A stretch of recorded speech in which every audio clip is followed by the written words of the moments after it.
Et bienvenue sur la chaîne Ladies Work. Oui, les femmes qui gèrent. Si vous êtes là pour la première fois, je me présente. Je suis Abiba, je suis ingénieure en informatique de formation, je suis mère, je suis épouse depuis une dizaine d'années et je suis entrepreneur. J'accompagne les femmes vers leur plein épanouissement en tant qu'épouse, en tant que mère, mais surtout en tant que femme d'impact indépendante.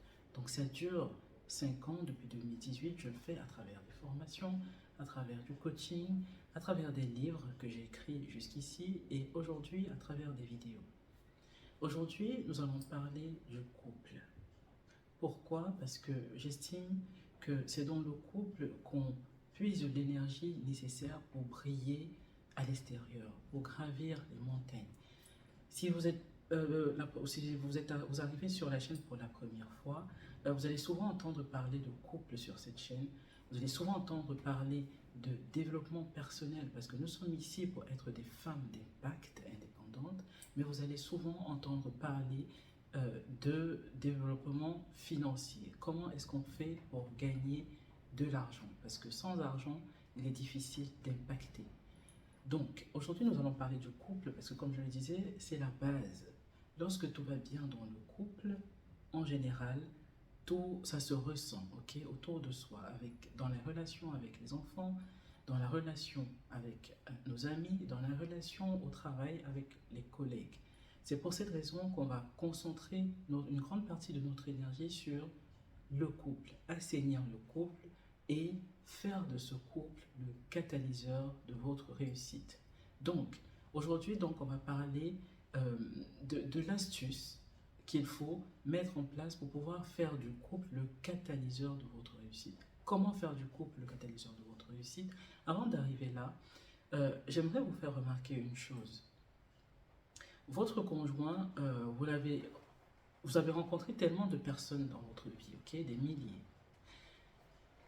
Et vous avez été attiré par quelques personnes seulement. Et puis finalement, vous avez choisi votre conjoint pour partager votre vie. Cela ne s'est pas fait de manière anodine. Ok?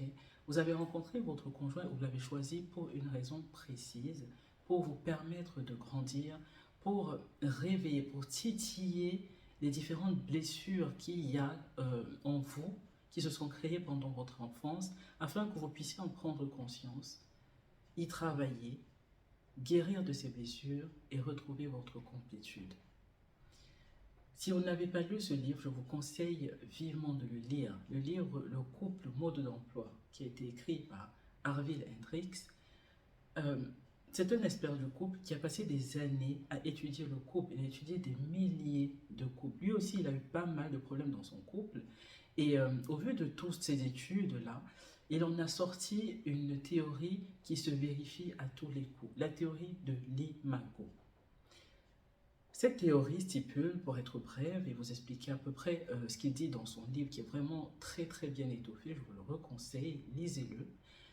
Il explique que notre conjoint est notre imago, c'est-à-dire que c'est la personne qui a les traits caractéristiques de nos personnes nourricières, c'est-à-dire les personnes avec qui on a grandi, les personnes qui nous ont élevés. Il explique que cette personne a non seulement les traits caractéristiques des personnes qui nous ont élevés, mais surtout les traits de caractéristiques négatives de ces personnes-là. Pourquoi? Je vais vous expliquer pourquoi. Parce que quand on vient au monde, on vient dans ce monde-là immaculé, c'est-à-dire qu'on n'a pas de blessures, c'est comme si on venait du paradis, on n'a pas de blessures et on va tout apprendre chez nos personnes nourricières qui peuvent être nos parents, qui peuvent être des oncles ou une famille adoptive. Ok. Donc quand on arrive au monde, ce qu'on nous inculque en fait, c'est ce qu'on a également appris à ces personnes qui vont nous élever. Évidemment, cette éducation n'est pas parfaite. Évidemment, à cause des peurs des personnes qui nous ont et qui vont nous élever, à cause des manquements, des côtés négatifs de ces personnes-là, ils vont nous inculquer également leur vision des choses. Je vous prends un exemple, ok? Vous êtes un petit garçon, une petite fille, on est entre filles, donc on va prendre l'exemple d'une petite fille qui atteint l'âge où elle a besoin d'assouvir son besoin d'autonomie. Parce que si vous vous renseignez, si vous lisez sur le développement de l'enfant, vous allez comprendre qu'à partir d'un certain âge, à peu près 1 an et demi, 2 ans, l'enfant a besoin de descendre des pieds de sa mère pour aller explorer l'extérieur. Il a un besoin d'autonomie qui le pousse à descendre des pieds de sa maman pour explorer les autres pièces, pour s'aventurer et voir ce qu'il y a dans le monde. En fonction des peurs de sa maman, celle-ci va peut-être nier ce besoin d'autonomie-là en lui disant « ne va pas à l'extérieur, tu risques de te faire mal, reste sur les pieds ». On va le lui dire une fois, il va réessayer une deuxième fois, on va le lui redire une troisième fois, le ton va monter. Et il va comprendre en fait que pour ne pas mettre sa maman ou sa personne nourricière en colère, il doit éviter de s'aventurer à l'extérieur. C'est une blessure qui va naître parce qu'il va nier son besoin d'autonomie. Et cette blessure-là, il va le trimballer toute sa vie, mais surtout, il va ramener ce besoin d'autonomie dans le couple. Ça aura un impact sur son couple. C'est une blessure. Ça, c'est vraiment une blessure qui n'est pas grave. Il peut y avoir des blessures beaucoup plus graves qui sont dues à une violence, par exemple, des personnes nourricières, ou à une séparation des personnes nourricières qui fait que l'enfant se retrouve arraché à sa mère ou à son père du jour au lendemain. Donc il n'a plus du tout ce repère masculin ou ce repère féminin. C'est une énorme blessure que les gens peuvent minimiser, mais ça a un impact considérable dans la vie de l'enfant en tant qu'enfant, en tant qu'adolescent, puis en tant qu'adulte dans le couple. Donc toutes ces blessures-là, ça nous fait perdre notre entièreté, ok? Et quand on perd son entièreté, notre vision du monde change, ok? Cette vision parfaite qu'on avait des choses, cette confiance qu'on avait en toutes choses et qui nous faisait réussir toutes choses, on la perd au fur et à mesure que les blessures prennent place. Et quand vous rencontrez votre conjoint, la science veut que votre conjoint en fait rentre dans votre vie pour vous permettre de retrouver votre complétude, pour vous permettre de guérir de ces blessures d'enfance qui ont lieu dans le couple et qui vont guérir dans le couple, dans votre couple. Donc, votre conjoint va agir d'une certaine manière, il va vous faire certains reproches qui vont réveiller ces blessures d'enfance-là. Le but, ce n'est pas de vous faire mal, mesdames. C'est très important ce que je dis. Parce que quand on s'énerve contre les conjoints, c'est souvent en mode « il ne m'aime pas assez ». S'il m'aimait, il ne me dirait pas des choses pareilles. S'il m'aimait, il me câlinerait. En fait, vous avez choisi votre conjoint avec des traits de caractéristiques négatives de vos personnes nourricières afin qu'il vous rappelle les conditions de votre enfance, afin qu'il recrée les conditions de l'enfance pour vous rappeler vos blessures, pour réveiller vos blessures, afin que vous preniez conscience de ces blessures-là et que vous puissiez enfin travailler sur ces dernières. Donc, mesdames, comment faire de votre couple le catalyseur de votre réussite? Je repose la question parce que je vais vous donner l'astuce, si on n'avait pas déjà compris avec tout ce que je viens de dire, c'est que lorsque votre conjoint vous fait un reproche, lorsqu'il agit d'une certaine manière, vous devez prendre la peine de faire taire le cerveau, le vieux cerveau qui est le cerveau reptilien, qui va vous donner l'impulsion de vous défendre, parce que il est là pour ça, pour assurer nos mécanismes de survie. Il va vous mettre en mode fight for life pour vous défendre contre le conjoint parce qu'il va se sentir agressé. Ce sera à vous, mesdames, de prendre conscience et de faire intervenir votre cerveau rationnel afin de contrecarrer cette adrénaline qui va monter, qui va être envoyée par le vieux cerveau, de contrecarrer cette adrénaline, de contrecarrer le cerveau reptilien et de lui dire « En fait, mon conjoint ne m'agresse pas. Ce reproche, il me le fait afin que je puisse prendre conscience qu'il y a quelque chose qui ne va pas et que je puisse y travailler afin de retrouver ma complétude, afin de devenir de plus en plus celle que j'étais à la naissance, de retrouver mon entièreté, ce qui va faire que je vais plus m'ouvrir au succès, à la réussite. » Donc, mesdames, je viens de vous donner un secret imparable. Parce que si vous appliquez ce secret dans votre couple, vous aurez énormément d'avantages, énormément de bénéfices qui vont en découler.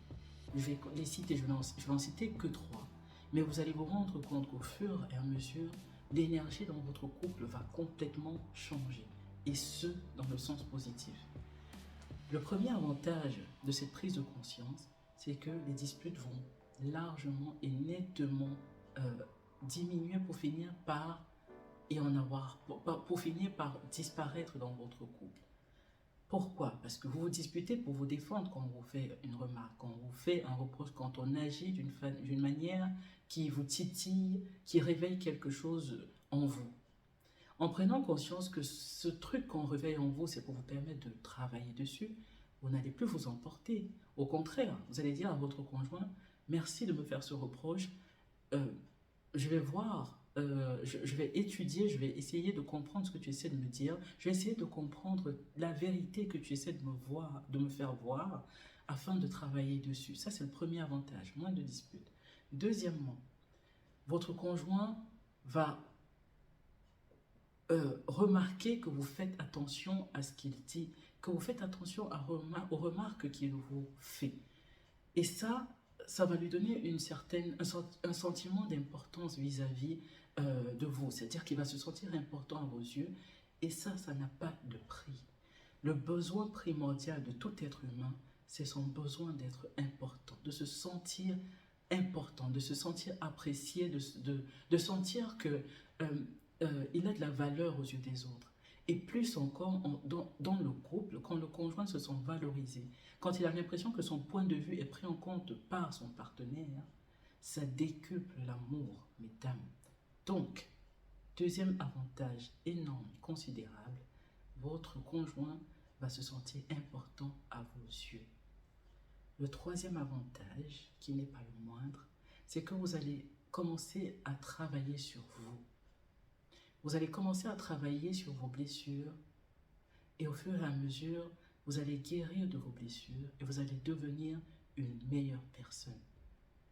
Et en fait, votre couple est là pour ça. Vous vous mettez en couple pour retrouver votre entièreté, pour retrouver votre complétude, pour devenir une meilleure personne. C'est le champ de bataille de votre couple. Et prenez conscience de ça. Prenez conscience de cela. Votre couple est votre laboratoire de l'âme pour le meilleur et pour le pire, mesdames. Et quand vous allez comprendre ça, vous savez la boule que vous avez au ventre quand vous vous réveillez le matin, quand ça ne va pas dans votre couple et que vous êtes disputé avec votre conjoint, et que vous ne savez pas si vous allez vous parler de la journée, et que vous posez des questions sur l'avenir de votre couple, et que vous vous dites, j'ai pas choisi le bon conjoint parce qu'on ne regarde pas dans la même direction, parce qu'il n'adhère pas à ma vision de la vie, cette boule-là va disparaître au fur et à mesure, et vous allez vous réveiller le matin avec une certaine paix, parce que en fait c'est ça la vie, on ne peut pas vivre au jour le jour avec une boule au ventre. J'ai vécu des moments pareils, ça a duré des mois, ça a duré des années, aujourd'hui je suis délivrée. Et c'est le pire que je puisse vous souhaiter, cette délivrance-là, de retrouver cette paix, enfin, et de pouvoir sortir de chez vous en sachant que votre conjoint vous soutient, en sachant que votre conjoint vous accompagne, en sachant qu'il est là pour vous, il est là pour vous soutenir là où vous voulez aller. Ça n'a pas de prix, ce sentiment-là. Et j'espère qu'après cette vidéo, vous aurez appris quelque chose et surtout, que vous allez pouvoir mettre ça en pratique afin d'avoir des résultats différents. Je vous souhaite une excellente journée et je vous dis à très bientôt pour notre prochaine vidéo. Si vous pensez que ce qui a été dit aujourd'hui est intéressant, partagez-le. Si vous avez des commentaires à faire, écrivez dans la barre des commentaires et je n'hésiterai pas à répondre à vos questions. Testez ce qu'on vient de se dire et revenez me dire quels ont été les résultats au sein de votre couple. Je vous dis à bientôt et je vous souhaite de réussir, mesdames.